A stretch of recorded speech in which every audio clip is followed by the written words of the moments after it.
최근 백악관이 기밀 해제한 정보 문서와 새로운 내부 고발자의 주장에 따르면 2020년 미국 대선은 완전 조작된 것으로 드러났습니다.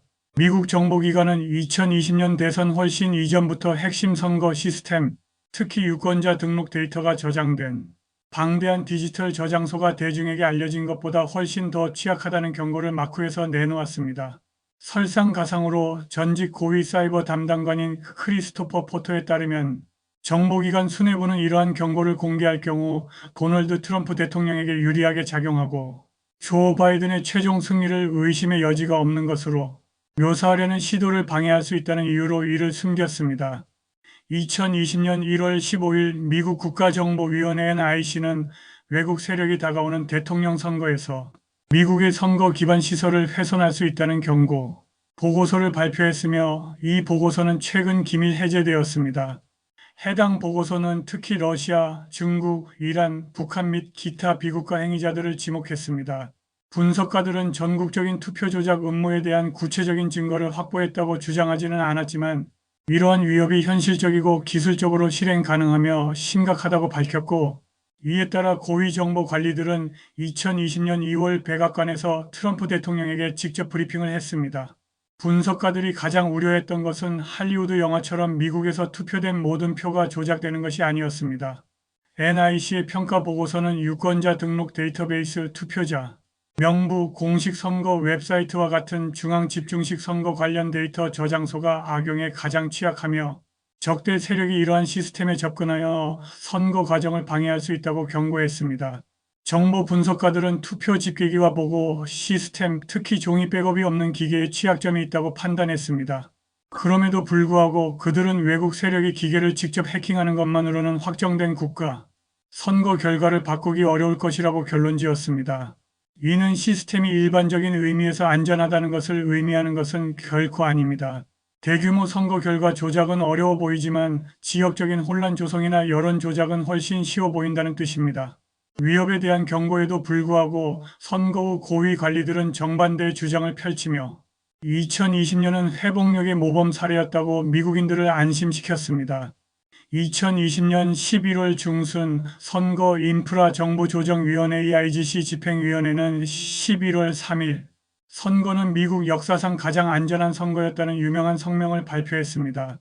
당시 사이버 보안 및 인프라 보안국 CISA 국장이었던 크리스 크랩스는 이후 증언에서 이 성명을 승인했으며 선거 보안 전문가들의 합의된 견해라고 여긴다고 밝혔습니다. 이러한 깔끔한 발표는 정치적으로 유용했지만 동시에 여러 외국 세력이 관계자들이 공개적으로 축하했던 바로 그 시스템들을 악용할 능력을 갖고 있었다는 내부 정보 보고서와는 상반되는 어색한 상황이었습니다. 사이버 정보 부문을 총괄하던 포터는 2020년 1월 해당 메모를 작성하면서 이러한 모순이 우연이 아니었다고 말했습니다. 그는 전문가들에게 이러한 조사 결과 중 일부가 얼마나 논란의 여지가 없는지 놀랍다. 중국과 이란이 다양한 정보 수집 목적으로 선거 장비를 해킹한다는 것은 비밀이 아니며 당시 이러한 시스템에 기술적 취약점이 있었다는 것 또한 논란거리가 아니었다고 말했습니다. 그는 더 나아가 관료적이고 정치적인 고려가 대중에게 공개될 정보의 범위를 결정했다고 주장했습니다. 모든 기관이 이러한 조사 결과에 동의했지만 이것이 대통령의 재선 캠페인에 도움이 될 가능성이 있다고 여겨졌기 때문에 기밀 해제된 보고서를 대중에게 공개하지 않음으로써 대통령에게 정치적 타격을 주려는 적극적인 시도가 있었다고 그는 덧붙였습니다. 달리 표현하자면 진실이 밝혀지면 조 바이든의 최종 승리에 대한 믿음이 약화될 것이라는 의미입니다. 이것이 내부 고발자 주장의 핵심입니다. 내부 고발자 포터에 따르면 트럼프는 선거의 공정성을 위해 필요하다고 믿었기 때문에 직접 정보 기밀 해제를 지시했다고 합니다. 그러나 포터는 CIA 지도부가 정보 공개를 거부했다고 밝혔습니다. 미국 대통령은 선거의 공정성이 우리나라에 매우 중요하다고 생각했기 때문에 이 정보를 기밀 해제하고 대중에게 공개하라고 직접 지시했습니다. 그럼에도 불구하고 당시 CIA 지도부는 기밀 해제된 보고서를 공개하기를 거부했습니다. 라고 그는 말했습니다. 그는 또한 저항이 거기서 끝나지 않았다고 주장했습니다. 몇 년 후 대통령이 재선되었을 때 CIA는 보고서가 기밀 해제된 적이 없다고 주장하기까지 했습니다. 심지어 기밀 해제 기록조차 시스템에서 삭제되었습니다. 라고 그는 말했습니다. 포토는 이를 정상적인 정보 관행에 대한 이례적인 위반이라고 설명하며 이것은 정보기관의 일반적인 행동이 아니라는 점을 사람들이 인식하는 것이 중요합니다.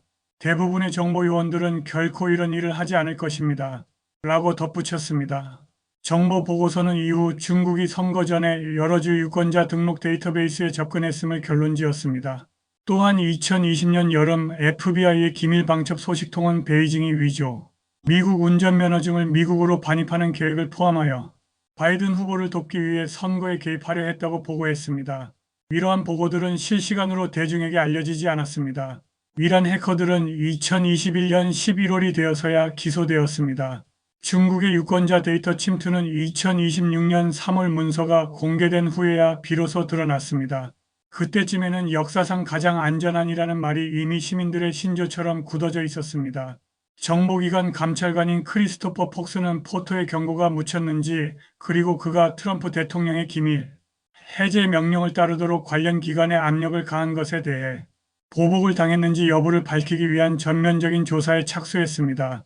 이러한 조사는 앞서 정보기관 분석 옴부즈맨이 2021년 1월에 발표한 조사 결과와 맥락을 같이 합니다. 옴부즈맨은 일부 분석가들이 트럼프 대통령에 대한 반감과 그의 대중국 정책을 지지하는 데 대한 꺼림 때문에 중국의 역할을 축소했다고 결론지었습니다.